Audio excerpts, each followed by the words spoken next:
नमस्कार, आप देख रहे हैं सी न्यूज भारत और मैं हूं आपके साथ ज्योति अरोड़ा। वक्त हो गया है न्यूज बुलेटिन का, जिसमें हम जानेंगे कि कहां जान से मारने की नीयत से गोली चलाने वाला आरोपी व उसके 2 साथियों को पुलिस ने किया गिरफ्तार। कहां के अध्यापकों की लापरवाही के चलते प्राथमिक विद्यालय में बच्चों के भविष्य के साथ हो रहा खिलवाड़।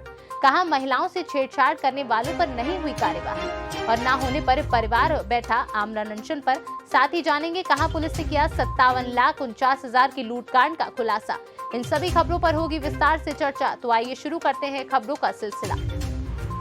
आजमगढ़ के थाना अरौला में कृष्णा यादव पुत्र राजेंद्र यादव 5 सितंबर 2021 को आकर लिखित तहरीर दी कि मेरे अहिरौला बाईपास कालिका परैया ढाबा पर 4 व्हीलर से 4 लोग आए और 4 प्लेट भोजन लगाने के लिए कहा।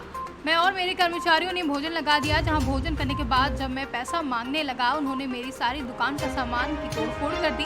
मना करने पर पिता को लाठी डंडों से मारपीट कर घायल कर दिया और मेरे कर्मचारियों को भी घायल कर दिया। जहां विरोध किया गया तो उन्हें भी गोली मारी, जिसके चलते वो बाल बाल बच गए हैं। इस मामले को संज्ञान में लेते हुए पुलिस टीम ने घटना के 3 आरोपियों को मुखबिर की सूचना के आधार पर फुलवारिया से गिरफ्तार कर लिया है। आजमगढ़ से सी न्यूज संवाददाता सीबी भास्कर की रिपोर्ट। जनपद बदायूं के विकासखंड अंबियापुर क्षेत्र के गांव मिर्जापुर सोहरा में प्राथमिक विद्यालय है, जहां खुलेआम बच्चों के भविष्य के साथ खिलवाड़ किया जा रहा है। शिक्षा देने के नाम पर बच्चों से कराया जा रहा है काम। जहां नाबालिग बच्चों से काम कराना गैर कानूनी है, वहीं मासूम बच्चों से सुपरी चलवा कर फुलवारी के पौधों की नराई की जा रही है। साथ ही साथ पानी लगवाया जा रहा है। बच्चों को मिड डे मील में खाने के नाम पर केवल चावल और आलू दिया जा रहा है। वह अध्यापक खा रहे हैं रोटी और मनचाही सब्जी। वहीं एक रिपोर्टर ने जब सवाल किया तो बच्चों का दर्द छलक उठा। बच्चों ने बताया कि रोटी केवल अध्यापकों के लिए ही बनाई जाती है। अध्यापकों द्वारा बच्चों के लिए ऐसा घटिया व्यवहार मानवता को शर्मसार कर रहा है। क्या नाम है? कौन सी क्लास में हो? 3। आज खाने में क्या मिला? और चावल और आलू हैं? सूप? ना सूप, शोरबा? अच्छा, आलू चावल बने थे, रोटी नहीं बनी थी? रोटी नहीं बनी आज? अच्छा। बदायूं से सी न्यूज संवाददाता आकाश तोमर की रिपोर्ट। दोमापुर मौरानीपुर कोतवाली में दर्ज कराए गए मुकदमे में कार्रवाई नहीं होने एवं 4 सितंबर को घर में घुसकर पुलिस के साथ आरोपियों द्वारा महिलाओं से छेड़छाड़ करने को लेकर पीड़ित परिवार सहित एसडीएम कार्यालय के समक्ष आमरण अनशन पर बैठ गए हैं। हल्के रामपुत्र कलुआ डीमर निवासी मोहल्ला गांधीगंज मौरानीपुर के अधिकारियों को दिए गए प्रार्थना पत्र में बताया गया कि 14 जुलाई 2021 को मौरानीपुर थाने में आरोपियों के खिलाफ घर में घुसकर मारपीट करने का मुकदमा दर्ज कराया था, लेकिन पुलिस ने उक्त मुकदमे में कोई कार्रवाई नहीं की। 14 सितंबर को 2 सिपाही के साथ उक्त आरोपी उनके घर में घुसकर महिलाओं से छेड़छाड़ करते हुए मुकदमा वापस लेने का दबाव बनाया, जहां उक्त संबंध में प्रार्थना पत्र देने के बाद भी रिपोर्ट दर्ज नहीं की जा रही है, जिससे अनिश्चितकालीन आमरण अनशन करने को मजबूर हो गए हैं। अनशन पे बैठी हैं, क्यों बैठी हैं? आज मैं यहीं पे बैठे भाई साहब के हमारे बच्चे बर्बाद हो रहे। इनने जमीन छुड़ा लाई, हमारे गेट दरवाजे बंद कर दिए और आए दिन इनकी गुंडा जाते हैं और जे भी जाते हैं, गालियां बुरी बुरी बकते हैं। हम मेहनत मजदूरी करें कि अपनी बंगन बेटियां न रखा। बेर हाउस के पीछे कौन लोग हैं जो आपके साथ कर रहे हैं? जे राय है कि बब्बू बीरंद राय, बब्बू खरे, शरद खरे। शिकायत नहीं की आपने? हाँ, बहुत दिन से शिकायत कर रहे हैं, उनकी सुनाई नहीं हो रही साहब। उल्टी और हमें दबोच दे रही पुलिस ना भी।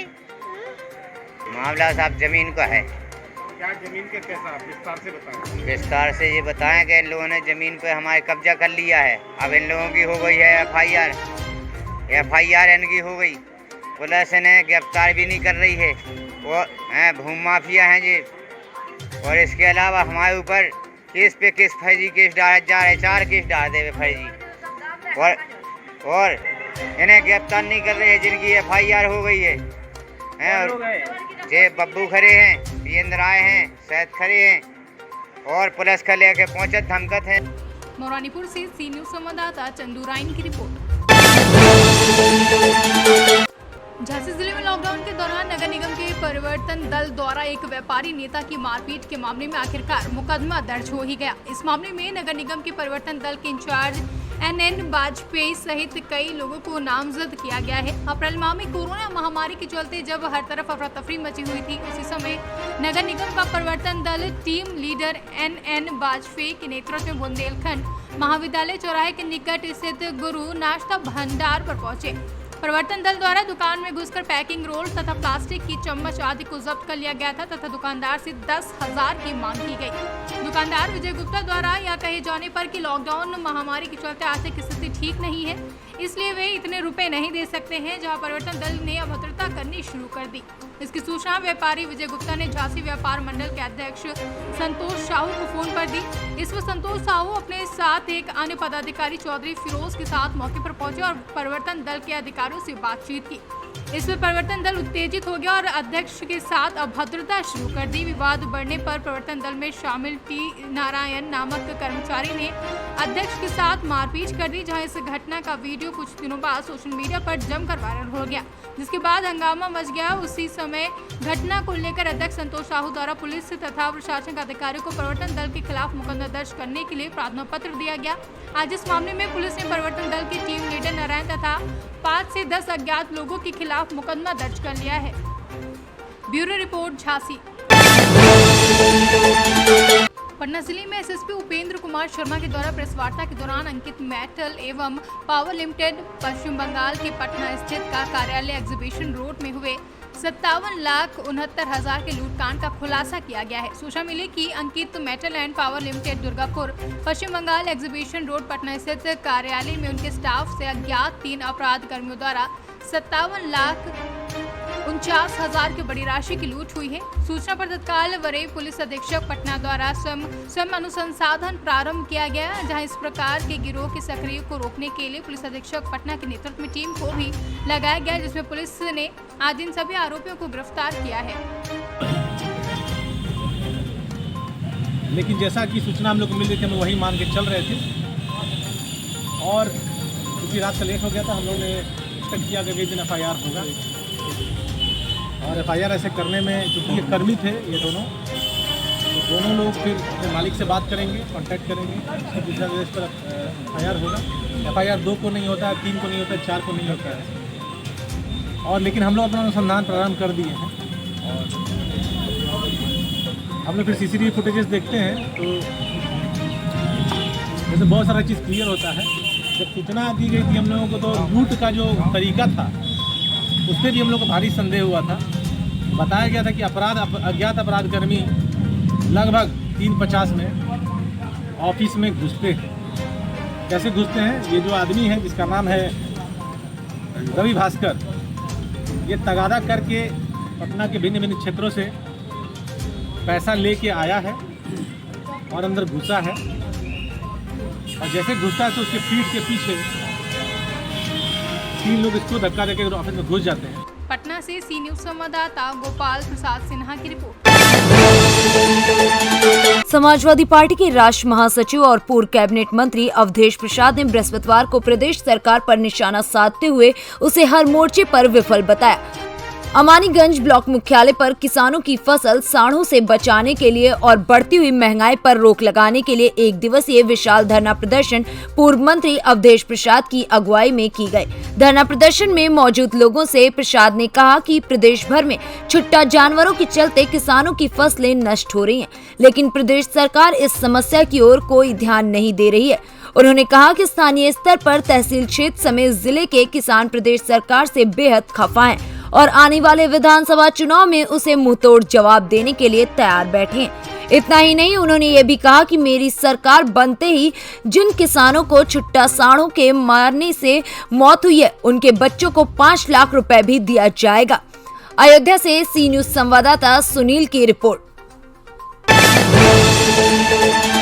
खबर भदोही जिले से है, जहां नेशनल हाईवे 19 पर भीषण सड़क हादसा हुआ। इस हादसे में ट्रक के चालक और खलासी की दर्दनाक मौत हो गई। बताया जा रहा है कि हाईवे के किनारे खड़े एक कंटेनर में ट्रक ने पीछे से टक्कर मार दी। टक्कर लगने की वजह से ट्रक के चालक और खलासी की मौके पर ही मौत हो गई। घटना उंजा थाना क्षेत्र के नेशनल हाईवे 19 की देर रात की है। जहां एक ढाबे के पास हाईवे के किनारे ये पूरी घटना हुई है।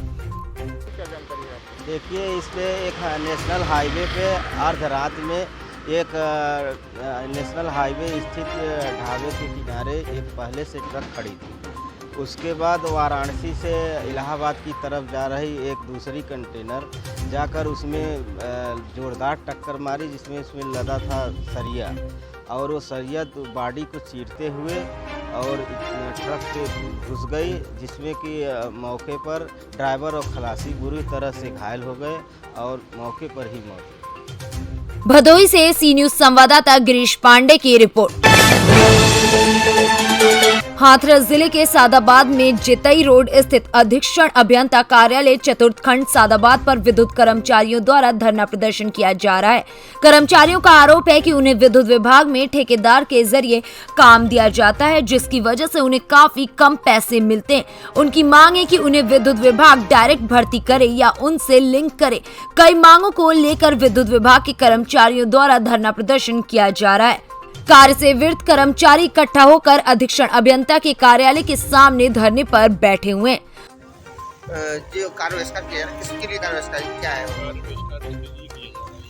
एक तो हमारा जो न्यूनतम वेतन हिसाब से जो कोर्ट का आदेश है उस हिसाब से वेतन दिया चाहिए, कम से कम 18,000। दूसरा ये जैसे कंपनी की तरफ से रखे हुए सभी विभाग की तरफ से होनी चाहिए। और एक ये है कि ये जो हमारी ड्यूटी है, ड्यूटी समय निर्धारित किया जाए, और उसमें ये है कि सप्ताह में एक दिन की छुट्टी होनी चाहिए, वीकेंड एक दिन का मिलना चाहिए,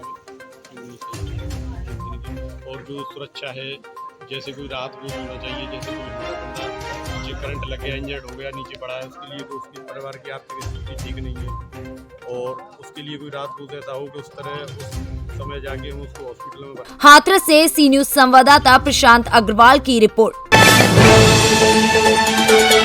हाथरस जिले की सादाबाद सड़क की पटरियों पर अतिक्रमण कर रहे दुकानदारों के खिलाफ पुलिस द्वारा कार्रवाई की जा रही है, लेकिन पुलिस के हाथ बंधे होने के चलते ज्यादा जुर्माना उनसे नहीं वसूला जा सकता। वहीं प्रशासन इस मामले को लेकर पूरी तरह अनजान है। पुलिस द्वारा धारा 34 के अंतर्गत जब दुकानदारों के चालान काटे गए और उनसे जुर्माना लिया गया तो जुर्माना मात्र 50 रुपए का था। बता दें कि सादाबाद में अतिक्रमण की बाढ़ आ गई है, जिसकी वजह से आए दिन दुर्घटनाएं होती रहती हैं। आप कहीं भी देख लीजिए, मथुरा अड्डा roadways bus stand, Sadabad inter college के सामने जवाहर बाजार, मुरसान चौराहा समेत अन्य जगहों पर दुकानदारों ने दुकान से अधिक दुकानें पटरियों पर लगा रखी है, जिसकी वजह से अतिक्रमण बढ़ता जा रहा है। लेकिन जिला प्रशासन जब कार्रवाई करता है तो वो दुकानदारों पर कार्रवाई न करके बल्कि ठेला लगाने वालों पर कार्रवाई कर देता है और उन्हें वहां से भगा दिया जाता है। हाथरस से सी न्यूज संवाददाता प्रशांत अग्रवाल की रिपोर्ट। विकासखंड बार की ग्राम पंचायत गदियाना में आकाशीय बिजली गिरने से युवक घायल हो गया, जिसे गांव वाले तत्काल सामुदायिक स्वास्थ्य केंद्र बार लाए, जहां उसका उपचार चल रहा है। घायल जहर पुत्र हरिराम कुशवाहा उम्र 26 वर्ष के परिजनों ने बताया कि वह अपनी मां के साथ खेत में अपने पशुओं के लिए चारा काट कर लौट रहा था। तभी वह आगे था, जबकि उसकी मां उसके पीछे चल रही थी कि अचानक तेज आवाज के साथ बिजली गिरी, जिससे वो घायल हो गया। फिलहाल घायल की स्थिति में सुधार है। ललितपुर से सी न्यूज संवाददाता निक्की राजा के साथ जितेंद्र यादव की रिपोर्ट।